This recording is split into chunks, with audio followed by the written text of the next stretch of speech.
केंद्रीय निवडणूक आयुक्त वोट चोरांना वाचवतायत असा अत्यंत गंभीर स्वरूपाचा आरोप राहुल गांधींनी केलेला आहे। लोकशाहीची हत्या करणाऱ्यांना पाठीशी घातलं जातंय।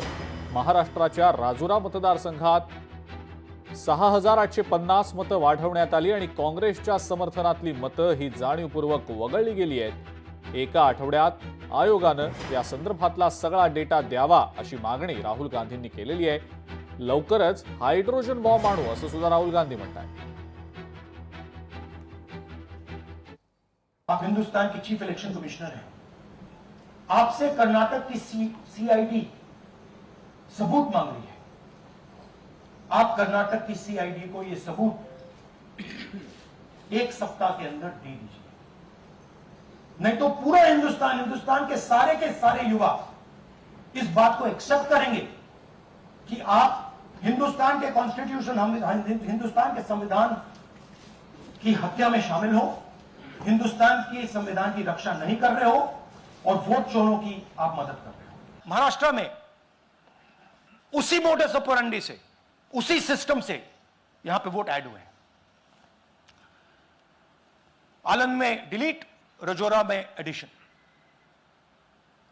6,850। आपको याद होगा पिछले प्रेजेंटेशन में मैंने आपको नाम दिखाए थे, ये देखिए वही नाम यहां है। वही सिस्टम महाराष्ट्र में चल रहा है जो कर्नाटक में चल रहा था। नाम वैसे ही है, जेडब्ल्यू जेडब्ल्यू जेडब्ल्यू, पता वैसा है जेडब्ल्यू जेडब्ल्यू, नाम यू ऐसे किसी ने टाइप करके लगा दिया।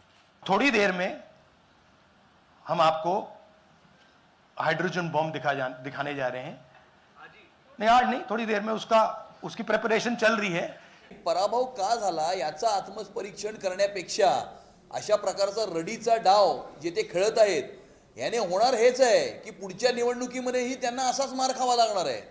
कारण जे पराभवाची कारणं आहेत त्यांची कारण मीमांसा करण्याच्या ऐवजी ते अशा प्रकारचा रडीचा डाव खेळत आहेत आणि त्यामुळे मला असं वाटतं की काहीतरी संघटनात्मक कामं करून लोकांच्या मनामध्ये आपलं एक स्थान निर्माण करणं किंवा लोकांचे प्रश्न उचलणं किंवा सरकारला योग्य काय आहे ते दाखवणं हे करण्यापेक्षा संपूर्ण त्यांचा वेळ आणि त्यांची सगळी एनर्जी ही रडीचा डाव खेळण्यामध्ये ते जे घालवत आहेत आणि त्याचाच प्रत्यय हे होणार आहे की येणाऱ्या निवडणुकांमध्ये सुद्धा त्यांचा बँड वागणार।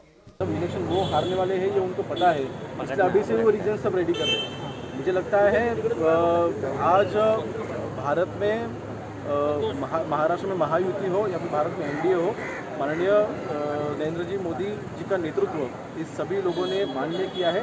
उनका मेरे ख्याल से ऐसा नेता, ऐसा एक क्या बोलते हैं, एक लोह पुरुष जैसा नेता हमारे भारत को मिला है। ये हमारा हर एक भारतीय इसका प्राउड फील करता है। मुझे लगता है ये कहीं ना कहीं उनकी गरिमा कम होने के लिए वो जो भी कोशिश कर रहे हैं, मेरे ख्याल से कोशिश में सफल नहीं होंगे। उनका जो भी प्रयास है, मेरे ख्याल से वो आगे के जो भी इलेक्शन है उनमें हारने की वो तैयारी उनको पता है, इसलिए उनको रिजल्ट तैयार है। ते राहुल गांधी वेडे झाले आहेत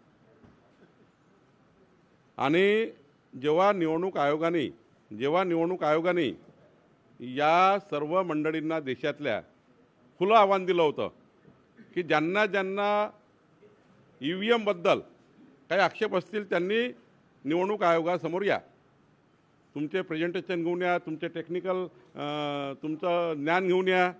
कोणी गेलं नाही। खुलं आव्हान दिलं होतं निवडणूक आयोगाने की तुम्ही या आणि आम्हाला समजून सांगा EVMवर काही गडबड करता येते का। तेव्हा कोणी गेलं नाही। आता मात्र पक्षाच्या बैठकीमध्ये काहीतरी कोणतरी उभं करतं एखाद्या व्यक्तीला आणि आपल्या पक्षाच्या कार्यकर्त्यांना त्यांचा कॉन्फिडन्स वाढावा म्हणून प्रेझेंटेशन केलं जात आहे। त्या ठिकाणी निवडणूक आयोगाचा जो दुटप्पीपणा आहे हा त्यांनी जाहीर केलेला आहे आणि पुरावे असतानाही, सर्व काही समोर असतानाही, चेकमेट हा झालेला असतानाही आता निवडणूक आयोग जर राजकीय आविर्भावामध्ये जर वागत असेल तर हे कुठेतरी भारताचा नेपाळ यांना करायचा आहे का, कुठेतरी भारताचा श्रीलंका यांना करायचा आहे का, कुठेतरी भारताचा बांगलादेश मोदींना करायचा आहे का, हा केवळ एकच प्रश्न या परिस्थितीमध्ये निर्माण होतो। आणि यामध्ये महाराष्ट्राचे एक जे उदाहरण दिलंय, राजुरा मतदारसंघात FRI जो दाखल झालेला आहे त्या निमित्तानं देवेंद्र फडणवीस, आता आपण इतके दिवस खोटं बोलत लोकांपुढे होता, अहो आपल्याच महाराष्ट्रामध्ये जेव्हा गुन्हे दाखल होतात तेव्हा त्याचा अर्थ असा आहे की वोट चोरी झालेली आहे. कशा पद्धतीनं वोट चोरी होते हे आपल्या संबंध देशातील नागरिकांना दाखवलं. आता ते रोज नवीन नवीन माहिती घेऊन आपल्याला समोर सादर करतायत. एखाद्या प्रवक्त्याप्रमाणे ते निवडणूक आयोगाचे आयुक्त वागतात, तर त्यांनी धमक्या देणं हे करण्यापेक्षा स्वतः सुधारणा करणे आवश्यक आहे. आणि कबूल करा की तुम्ही ह्या प्रकार करता, आणि हे सगळं करण्यामागे कोण दोन आहेत हे सांगायची गरज नाही. त्यामुळे देशात राज्य कोणाचं आहे ते ही सगळी माणसं हे सगळं काम करत असतात. आणि म्हणून माननीय राहुल गांधींनी आज जो सांगितलं ते पुन्हा एकदा ते सतत सांगत राहणार आहेत. लोकशाही मराठी ऐका, पहा, जागरूक रहा.